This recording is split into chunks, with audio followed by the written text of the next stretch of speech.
A Syrian court just did something that would have been unthinkable a few years ago. It sentenced Bashar al-Assad, yes, the ex-ruler of Syria, to death in absentia for crimes against humanity, war crimes, and raining hell on the innocent civilians of Syria for nearly 2 decades. Let's watch the clip of the verdict. والحكم عليه من أجل ذلك بالإعدام.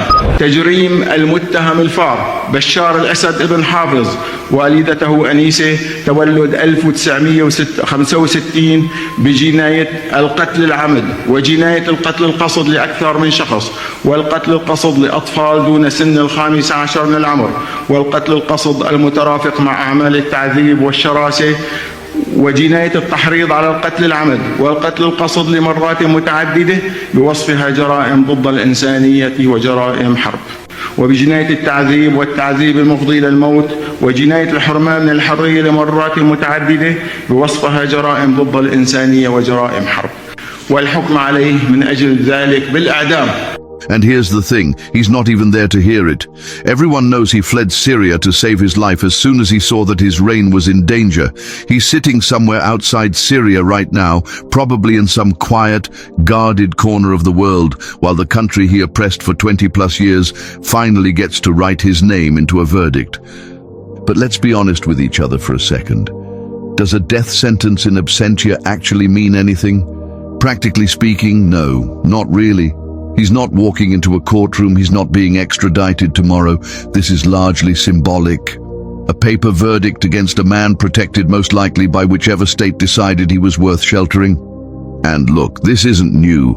This is the pattern. This is always the pattern. Dictators, tyrants, and oppressors, they build walls of power, wealth, foreign protection, private jets and palaces. They think that's enough. They think if they can just outrun the courts of this world, they've won. We've watched this movie before. Idi Amin died peacefully in a Saudi hospital bed. Other tyrants across history have lived out their final years in comfortable exile, sipping tea, while the mass graves of the people they eliminated were still being uncovered. So no, this isn't really about whether Assad ever sees the inside of a prison cell. This is about something much bigger. This is a message, not just to Assad, to every single dictator and oppressor watching the news cycle right now, thinking they're safe because their name hasn't come up yet in a courtroom. And let's not pretend we don't know who they are. We all do. The ones actively carrying out atrocities right now, today, as you're watching this. The ones who've been directly, undeniably responsible for the deaths of thousands, tens of thousands of innocent civilians over years, sometimes decades. A few days ago only, the UAE ruler Sheikh Mohammed bin Rashid Al Maktoum was confronted in London over his role in Sudan's suffering. Stop killing Sudanese! Emirat and UAE, they're killing Sudanese people! UAE is killing my people in my country! Stop killing my people! Emiratis! You're killing my people of Sudan! You're killing my people! You're killing Sudanese people in Sudan! Fuck your people!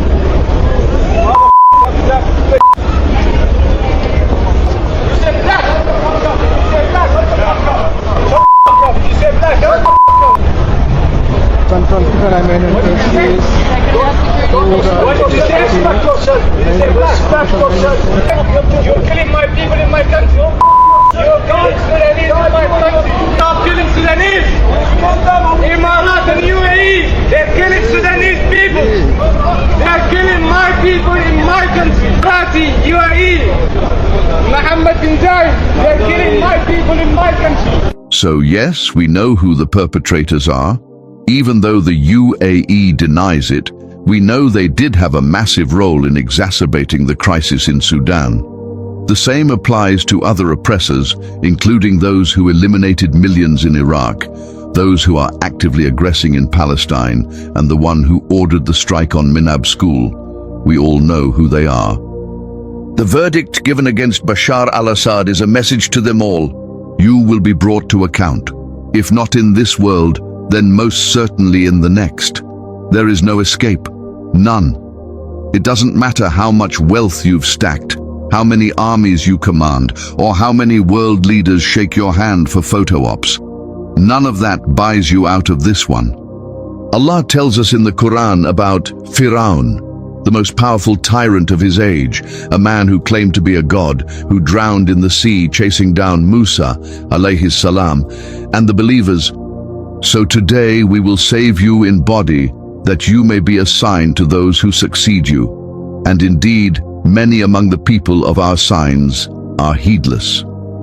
Fir'aun's body was preserved, not as a mercy, as a warning, a physical, historical sign so that every generation after him would look at his corpse and understand, no throne is high enough to escape the grip of the Almighty.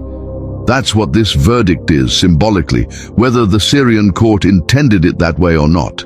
It's a sign, a reminder. History doesn't forget, and Allah doesn't forget.